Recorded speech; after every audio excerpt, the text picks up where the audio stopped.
오늘 본문은 베드로 전서의 마지막 부분입니다.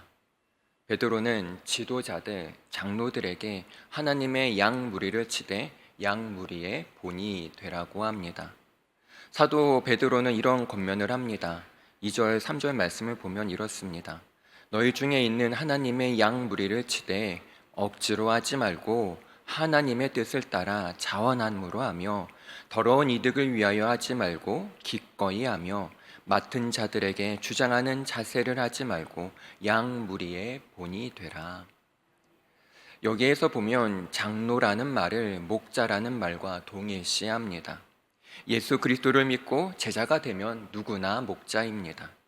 또한 여기서 하나님의 양 무리를 치라는 말은 베드로가 예수님에게서 직접 부탁받은 일이었습니다. 부활하신 예수님은 베드로에게 요한복음 21장에서 3번이나 내 양을 먹이라 하며 목자의 직분을 주셨습니다. 그러므로 우리는 하나님의 양 무리를 먹이고 돌보아야 합니다. 사도 베드로는 지도자들, 장로들에게 하나님의 양 무리를 치되 억지로 하지 말고 하나님의 뜻을 따라서 하라고 합니다. 목자가 되는 것은 억지로 할 수 있는 것이 아니라 자발적으로 해야 합니다. 또한 말씀을 보면 더러운 이득을 위하여 하지 말고 기꺼이 하라 그렇게 말합니다. 이것은 직업적인 목자가 아니라 목자의 심정을 가진 자가 되라는 것입니다. 그리고 이어서 맡은 자들에게 주장하는 자세를 하지 말고 양무리의 본이 되라고 합니다. 즉 베드로가 가르치는 목자상이 무엇입니까? 목자란 양무리의 본이 되어야 한다는 것입니다. 목자는 이론을 가르치지 않습니다. 목자는 교리를 가르치는 것도 아닙니다. 목자는 좋은 정보를 전달하는 것도 아닙니다. 목자는 바로 그리스도의 고난에 동참하는 삶을 보여주는 것입니다. 더 나아가 목자는 반드시 말이 아니라 삶으로 보여줘야 합니다. 예수님은 요한복음 10장에서 양에 대한 말씀을 하시면서 목자는 양을 데려온 후 양을 앞서 인도한다고 말씀하셨습니다. 그렇습니다. 목자는 가르치는 역할이 아니라 본을 보여야 합니다. 목자가 할 일은 하나님의 진리에 따라 사는 삶을 보여주는 것입니다. 목자가 할 일은 양들을 위해 목숨을 버리는 삶을 보여주는 것입니다.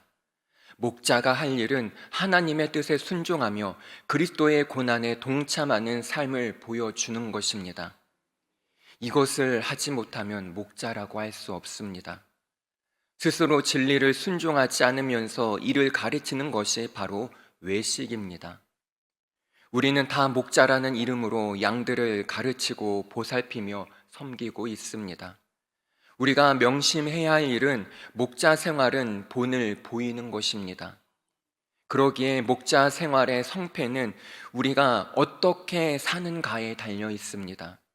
즉 우리가 하나님의 말씀에 순종하는가 여기에 달려 있습니다. 그러기에 우리는 다른 무엇보다 양들에게 본을 보이는 것을 가슴에 새겨야 합니다. 목자에게 가장 중요한 것은 예수님을 따르는 것이며 주님의 좋은 양이 되어 그분께 순종하는 것입니다. 그리고 이것을 양들에게 보여주는 것입니다. 만약에 이것이 없다면 직업적인 목자일 수밖에 없습니다. 우리 모두가 양들에게 본을 보이는 목자가 되기를 소망합니다. 그리고 다 목자로서의 심장을 가지고 양들을 돌보는 예수님과 같은 선한 목자가 되시길 바랍니다. 그렇다면 이런 목자 생활을 하면 어떠한 상이 주어질까요? 4절에 보면 이렇게 말합니다. 그리하면 목자장이 나타나실 때 시들지 아니하는 영광의 관을 얻으리라. 아멘. 그렇게 하면 목자장인 예수님이 나타나실 때 시들지 않는 영광의 관을 얻게 됩니다. 우리는 무엇보다 이 시대의 목자로 부름 받았음을 확신하고 목자로 살아야 합니다. 그리고 우리가 목자로 살 때 무엇보다 양들에게 본을 보이는 삶을 살아야 합니다. 이와 더불어 더 나아가 베드로는 젊은 자들에게도 권면을 합니다. 5절 말씀입니다. 젊은 자들아, 이와 같이 장로들에게 순종하고 다 서로 겸손으로 허리를 동이라. 하나님은 교만한 자를 대적하시되 겸손한 자들에게는 은혜를 주시느니라. 젊은 자들은 이처럼 지도자들에게 순종하고 다 겸손으로 허리를 동여야 합니다. 하나님은 교만한 자를 대적하시되 겸손한 자에게는 무한한 은혜를 내려주십니다. 젊은이들은 겸손해야 하며 하나님께서 높여주실 때를 기다려야 합니다. 그래서 6절에 보면 이렇게 말합니다. 그러므로 하나님의 능하신 손 아래에서 겸손하라. 때가 되면 너희를 높이시리라. 젊은이들은 하나님의 능한 손 아래 겸손할 때 하나님이 높여주십니다. 오늘 베드로전서 5장을 정리하면 지도자는 모든 면에서 본이 되어야 함을 말하고 있습니다. 베드로는 자신과 같이 장로, 지도자 위치에 있는 이들에게 권면합니다. 교회의 지도자는 첫째, 그리스도의 고난의 증인이라는 사명을 잘 감당하고 장차 영광에 참여할 자가 되어야 합니다.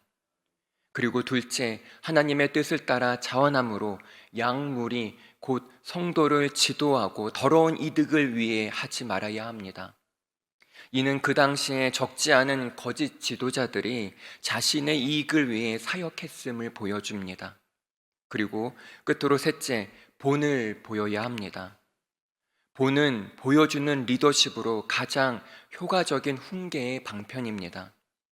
우리의 목자장이신 예수님이 다시 오실 때 본을 보이는 지도자들에게 시들지 않는 영광의 관을 주실 것임을 우리는 믿어야 합니다. 또한 베드로는 젊은 자들 곧 배움이 필요한 이들을 향해 장로들, 지도자들에게 순종하라고 권면합니다. 즉 복음을 붙잡고 순수하게 복음을 배우며 주변 사람들에게 본을 보여야 합니다. 특히 베드로는 서로를 향해 겸손하라 권면합니다. 겸손은 제자에게 요구되는 필수 덕목입니다. 하나님은 겸손한 이에게 은혜를 주십니다.